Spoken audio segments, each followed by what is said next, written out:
Hi there, I'm Emily. And I'm Clark. On Sailing Vessel Temptress. Today we're going to answer another one of your questions. Today's question comes from David, who is getting ready to go cruising for the first time. He is leaving out of Florida and he's a single-hander, but he doesn't want to stay alone when he's out cruising. He wants to meet some friends, so he is asking us about cruiser etiquette, and we're going to tell you some do's and don'ts today.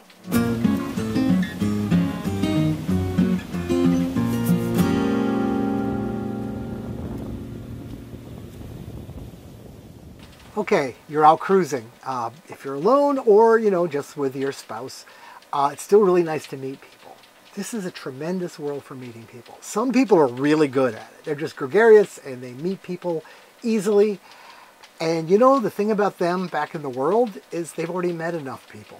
They don't have space in their life for any more. Mm-hmm.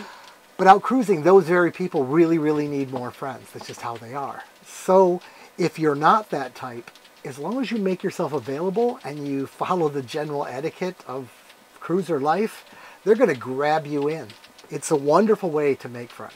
Mm-hmm. The first thing we would recommend, if we're thinking of things in terms of do's and don'ts, the first do would be just to say hi to people. If you are going around on your dinghy and you see somebody up on deck and they're appropriately clothed and not busy doing something else, say hi. Just say hi. Hi, I'm Emily. I'm on Sailing Vessel Temptress. We're over there.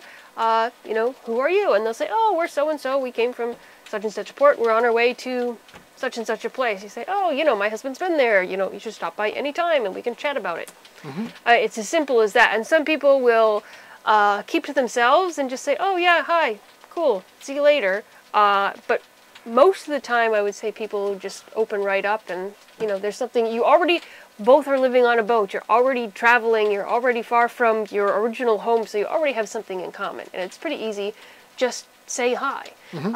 And people know each other not by last names, but by boat names out here. If you can get a boat card, like a business card, people make them up with a picture of their boats and put a picture of yourselves on there too. It makes it so easy. We get them all the time, and it'll be years and years between when we see somebody and we'll be able to look at that boat card and say, oh, I remember them, we met them in such and such a place.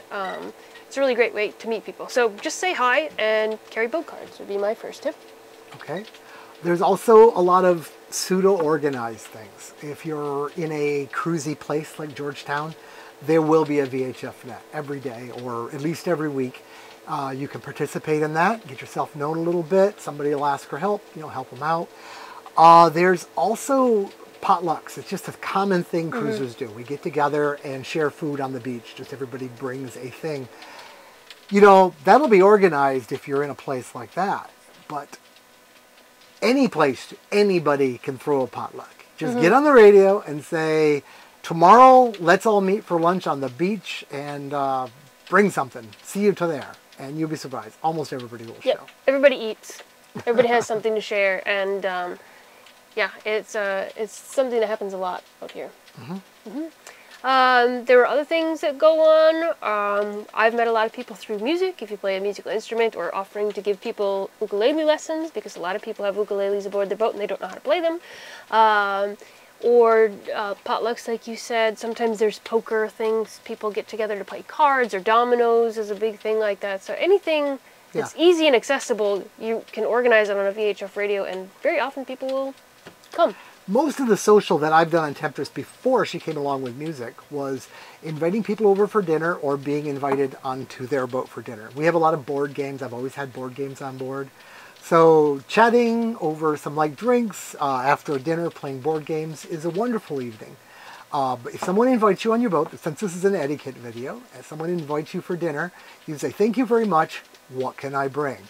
Mm-hmm. Mm-hmm. And kind of talking about food too, it's much less common, I think, for people to say, hey, do you want to go out to dinner with us at such and such a place? Because everybody's on a different budget. We very rarely meet people to go out to eat. That's sort of a special thing that we usually do more as a date night, but a potluck or something where you can cook whatever you have or what you like to cook. That's much more common. Usually, think of Georgetown. Your cooking is so much better than anything you can get in a restaurant in Georgetown. Yep. Sometimes the food just isn't as good in town. Yeah. And if you are a single-handed sailor, learn how to make one good thing. Because you don't have to impress the same people every week with a different thing because you're going to be moving around. But if you know how to make like a really good curry, like get yourself a curry paste, get yourself some canned chicken, get yourself some vegetables whenever you can, make a curry. Or whatever it is, pasta and sauce, anything. Okay, I'm the expert at being a single man on a boat. Okay, go ahead. Here's what you make for potlucks. Get yourself some, and it's also like cheap as dirt. When you're in the States or someplace, buy a bunch of tahini because you're not going to find it anywhere. And then make hummus. And hummus is just mashed up garbanzo beans, tahini, and like a little lemon. And garlic. And garlic. And other things can go in it too, salt and pepper and whatever. Yeah, there's recipes everywhere. It's unimportant. But basically it's going to cost you beans. And then while you're at it, make a flatbread. Make a pita bread, basically. You just make it in a frying pan on your stove. Really, really simple. You bring fresh pita bread and hummus. It goes over really, really well. In fact, when I was first cruising alone, I would do this. And especially when you get further out, away from availability of chicken and beef and things, people bring a lot of starches. There's 18 kinds of pasta on that salad, table. And a lot of the older guys didn't really know what this goo was. But I go through the first time, and Mom told you to take a little of everything, you know. And you would see my pot of hummus get a little dent in it. But then when people went back for seconds, they realized that's like the only protein on the table. And whoop, it would always be gone. Mm-hmm. Made me proud. Yeah. So learn how to make one simple thing, whatever it is that you like to make, and you can always bring it over to people's places or to potlucks or whatever have you. Food is a language of love out here. Uh-huh. Mm-hmm.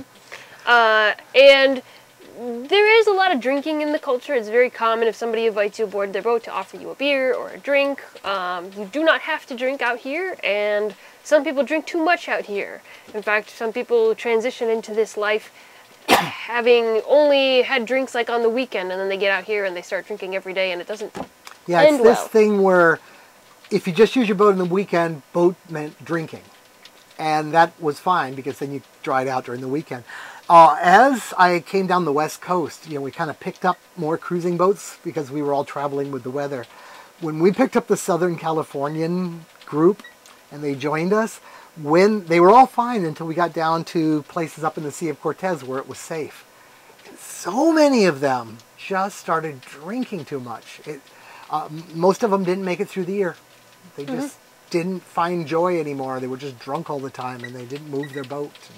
And, marriages broke up. We're not teetotalers or anything. No, we enjoy, a drink now and then, but it can definitely become an overwhelming part of the sailing culture. So, yeah, avoid drinking too much, but have some fun. Okay. Any other do's here that I can't read?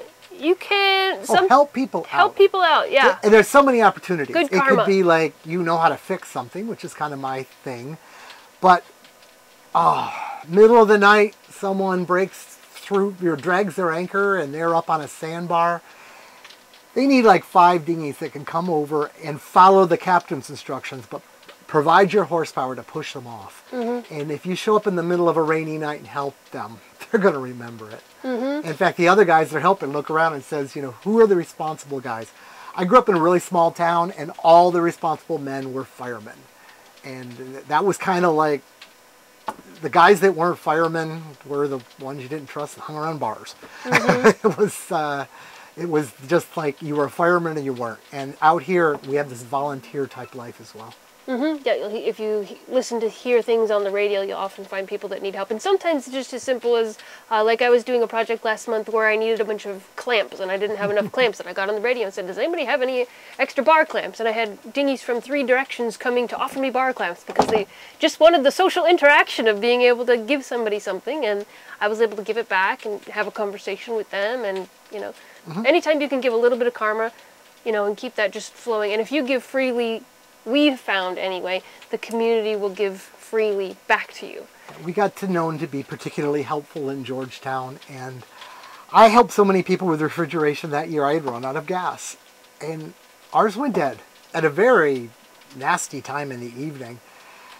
And I didn't notice it, so it was mostly thawed by the time we noticed it. And I really wanted to fix it right away. We made one radio call. Portable refrigerators arrived cans of gas arrive. Oh, yeah, Just people everybody. were on the radio saying, no, I'm closer to you. Come get the cooler from me. Yeah, it was really nice to be. So if you just put yourself out there and you're helpful, don't try to help if you don't understand a problem. Yeah. Definitely. That can be a problem out here too, when people just jump in to help with anything desperately. But if you're qualified, help people out. And then when you need help, they will help you out. That's definitely a big part of the etiquette. Well, what shouldn't people do? Let's talk about don'ts. I'll Anchoring. talk about the first one. Okay, anchoring. People say, what do I need to know to go sailing? And I basically say, you need to know how to anchor. You need to know how to provision. What was my third thing? I don't remember. It was a joke.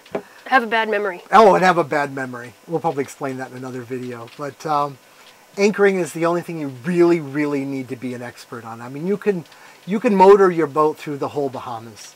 You can carry plenty of fuel. You can never, ever put a sail up and still live the life pretty much properly. But you got to know how to make your boat stick. So, for your own safety and for your own comfort, but yeah, as etiquette too. Else. Okay, so you need to know how to look at a chart or cruising guide and know how to pick a good anchorage. If there's a little anchor in the cruising guide, that is not the only place to anchor. That's a place to anchor. It probably refers to a region. Then you go to the chart and you find that there's a sand bottom and it extends to where it extends. And there's always, in the Bahamas, loads of places to anchor.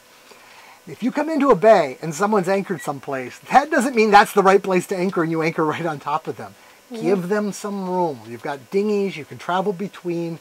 Give them their own space, but by God, make sure you're not so close you're going to actually bump into them or make them nervous. If you anchor so close to someone you're making them nervous, I guarantee they'll never be your friend. They've counted you right out. So don't do that. Learn to anchor properly. Learn to anchor responsibly. Yeah, and not with a gajillion feet of chain out either. Yeah, anchor well, but anybody can make their anchor hold, like Emily said, with 300 feet of chain out. But that means there's this circle. You can't make friends while you're doing it. Yeah, you've now claimed the entire real estate. And having an argument saying that you're right because this book says whoever gets there first is right. Yeah, there's a lot of screaming matches. Even if you're technically correct, you're not making friends. And you're not sharing the resource. So share the resource. Do it right. Another etiquette thing I was just thinking of, speaking of boats that are close to each other, when you go over to somebody's boat to visit, sometimes they will have a preference for what side of the boat you put your dinghy on, or how you tie your dinghy up, or how you climb onto their boat, because some people's stanchions or lifelines or whatever are stronger than other people's. Make sure you follow people's instructions on how to use their boat, where to, if you have a hard dinghy like ours, we always make sure that we're not scraping on somebody's boat. If you need to use a bathroom on somebody's boat, make sure you get an orientation about how to use their bathroom and whether toilet paper can go in the bathroom or how to flush it, how much water to use. Respect other people's boats, because everybody's doing this a little bit different and they have different preferences. Yeah. Generally, some people don't know this, but stanchions are not for pulling yourself up on. It's only this wide on the bottom and it's only bolted through. You can break them and you can really mess up the deck in a way that can take 20, 40 hours of work to fix. So don't do that. Just climb up. And when you're aboard somebody's boat, or if you meet somebody, good things to talk about. I mean, you can talk about the weather, which is super, not as boring as when you live on land. You can talk about the weather, but it's better to talk about what people have done, where people have been, where people are planning to go, those sorts of things. You can always recognize a new cruiser because they'll meet you and tell you exactly what model of boat that they bought. And it's kind of obnoxious sometimes. But it's just, that's how they learn to communicate, because they just bought a boat and they haven't really been anywhere and those sorts of things. This is not this, I don't know where the culture would be from, but this show-off culture out here. It's what you've done. It's how you think. That's what you're going to be known for. It's not what you bought. It really isn't. There might be, you might find one other person if you're that kind of person that wants to brag, but nobody really cares. You could have a $500,000 boat or you could have a $10,000 boat and you're both in the same place, swimming with the same fish and basically eating the same food. And generally people treat you very on the same level. As long as you're judged much more on how you interact with people out here than you are on what kind of boat you have or how you dress or what kind of food you bring to the potluck or anything like that. Also, when talking about stuff, a lot of people are out here to avoid politics and avoid current events and those type of situations. You might find somebody else who hates the same politician you do really fast, but you're going to find a lot of people who put their head down in their drink or walk away from you because they don't want to talk about the drama of the world. We're not people out here normally who watch the 6 o'clock news every night and are tuned into every single thing that's going on in the world. Yeah. I personally get out here, among other things, because I don't want someone telling me who I'm supposed to hate. And that can go both ways. So yeah, sex, politics, and religion are never good things. Sex is always fun. Moving on. Staying inside all the time it's not rude to stay inside all the time, but you're definitely not going to make friends if you just get to an anchorage and go down below and turn on your AC and turn on your generator and never come out again, especially if you've got loud music, loud generator, those kinds of things. Well, that's a big thing. If you're a generator boat, get away from everybody else. Or get near other generator boats. Go find the power boats. They're probably generator boats too. It's not going to make you popular running a generator every night and having to hear that noise. Especially if you've closed down your boat and you have air conditioner or something on and all the boats that are open are just listening to that racket. And the same goes for music. Play your music down below. You're in this peaceful, wonderful place. Don't bring your music for you, but that's what headphones are for if necessary. Yeah. It's not for everybody else. It kind of goes back to this weekend mentality. A lot of people live, they work, then they go party on their boats on the weekend. The people who are out here living every day on their boats aren't partying on their boats. So, occasionally they do, but they don't want to be listening to blaring music there are party these time all the places time. in South Florida we've been to, and I remember like Lake Travis in Austin has a bit of this where the ski boats would all come 8 feet from each other, all blasting different, usually country music. And that is not the vibe out here. Calm, peaceful. Cool. And I guess the last thing, we talked about giving help and, asking for help and inviting people in and that sort of thing. The opposite of that would be don't be too needy or don't become a leech. Everybody's got problems with their boats and everybody needs help. When somebody does help you, appreciate them, say something nice about them on the radio, offer them a beer or, a non-alcoholic beverage. If someone helps you, make sure that person leaves you feeling good about themselves. Now, you can just do that by, if you're good at it, just talking to them in the right way. Some people do it with money, do it with, however, invite them over for dinner is my personal favorite.